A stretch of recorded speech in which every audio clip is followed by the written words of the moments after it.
जय हो। तो महाराज कल बहुत सुंदर कथा का रसपान हम सभी ने किया। कल गोवर्धन लीला का आनंद लिया। जैसे ही 7 कोस के पर्वत की पूजा करने के लिए भगवान अपने बाल सखाओं को, नंद बाबा को, यशोदा महारानी जी को, सबको साथ लेकर के जाते हैं। श्री सुखदेव जी महाराज कहते हैं, राजा परीक्षित, जब भगवान सबको ले जाकर के वहां पहुंचे तो वह 7 कोस का पर्वत है। 7 कोस का पर्वत है, 7 ही इसकी परिक्रमा दी जाती है और 7 ही वर्ष के भगवान हैं और 7 ही दिन की भगवान की कथा होती है। 7 कोस का जो पर्वत था, तो सबसे पहले हम किसी भी देवता के पास जाते हैं पूजा पाठ करने, तो सबसे पहले देवता को स्नान कराया जाता है। 7 कोस का पर्वत था। छोटे से कन्हैया ने कहा, अरे ग्वाल वालों, पहले मेरे देवता को मिलाओ। अब महाराज 7 कोस का पर्वत, ग्वाल वाले बोले ठीक है, नहलाते हैं। पास में यमुना मैया के पास जाते हैं, मटके भर भर के लाते हैं और डालते हैं।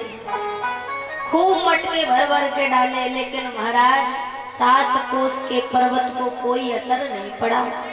ग्वाल वाल थक गए। थक करके कन्हैया के पास आते हैं, कहते हैं, कन्हैया, तेरे लाला के ऊपर भर भर के मटका डाले, लेकिन तेरे या 7 कोस के पर्वत की या तेरे देवता की ना मूंछों गीली भई।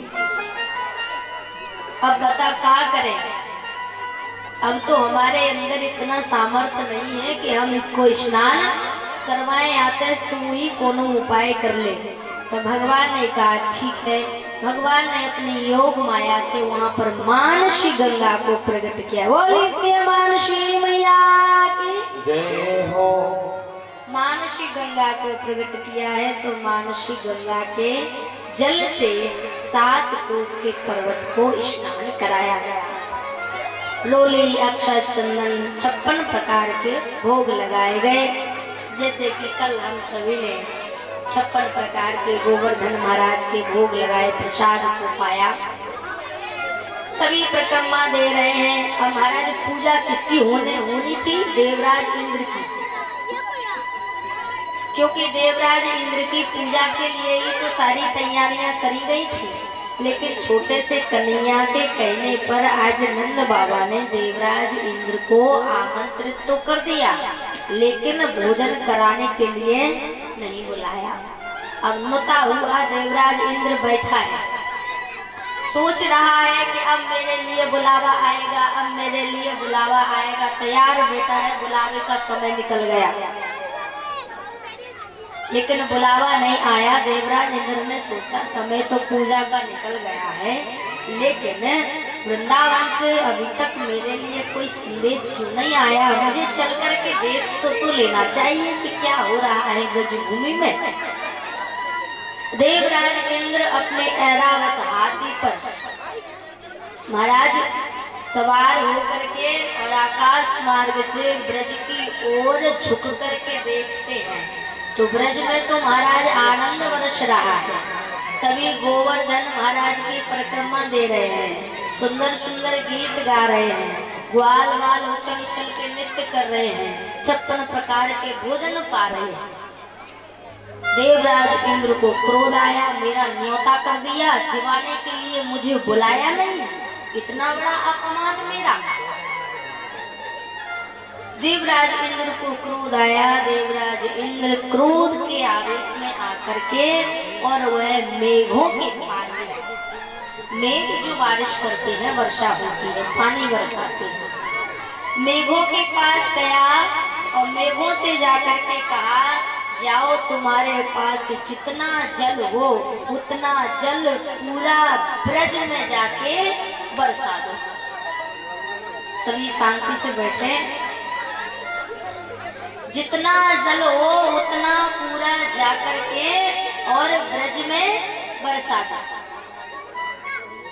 मेघों ने कहा ठीक है, जैसा आपका आदेश। देवराज इंद्र मेघों के राजा हैं, जैसा आप कहोगे हम वैसा ही करेंगे। मेघ आते हैं और ब्रज में मूसलाधार वर्षा करते हैं। ऐसी वर्षा करी है, ऐसी वर्षा करी है कि ब्रज में जितनी भी पेड़ पौधे लगे हुए थे, छकड़े जो बने हुए थे, ब्रजवासियों की जो झोपड़ियां बनी हुई थी, और आज महाराज वो झोपड़ियां मेघों ने ऐसी बारिश करी कि वो सब बहने लगी, सब बहने लगी। ब्रजवासियों ने ऐसा देखा तो 7 कोस की परिक्रमा को बंद कर दिया और भागे भागे कन्हैया के पास आए। अरे लाला देख, देवराज इंद्र का प्रकोप, कैसा प्रकोप कर रहे हैं देवराज इंद्र। आज हमने देवराज इंद्र की पूजा नहीं करी, आज तेरे कहने से तेरे देवता की पूजा करी है, तो आज देवराज इंद्र का प्रकोप देख कैसा प्रकोप हो रहा है। आज हमारे ब्रज में कुछ नहीं बचा है, सभी ने अपनी गाय खोल खोल करके अपने साथ ले आए। सारे ब्रजवासी कहते हैं आज हमें देवराज इंद्र जीवित नहीं छोड़ेगा, हम सबको अपने जल में बहा देगा। भगवान ने कहा तुम चिंता मत करो। सारे ब्रजवासी कन्हैया के चरणों में गिर पड़ते हैं। कृष्ण कृष्ण महाभाग त्वन्नाथम गोकुलम प्रभु त्रासु महर्षि देवानाम कुपिताद भक्त वत्सल। हे भक्त वत्सल हमारी रक्षा करो, हे भक्त वत्सल हमारी रक्षा करो। भगवान ने कहा चिंता मत करो। भगवान ने सभी ग्वाल वालों को अपने पीछे कर लिया और जो 7 कोस का जो पर्वत था महाराज, जिसकी पूजा करी थी, आज भगवान ने उसे अपने एक छिंगों पर धारण कर लिया। बोलिए गिरिराज धरण की जय। अपने एक छिंगों पर धारण कर लिया और कहा अरे ब्रजवासियों चिंता मत करो, जब तक मैं ब्रज में हूँ तब तक ब्रजवासियों पर कोई आपत्ति विपत्ति नहीं आ सकती। और सभी ब्रजवासियों को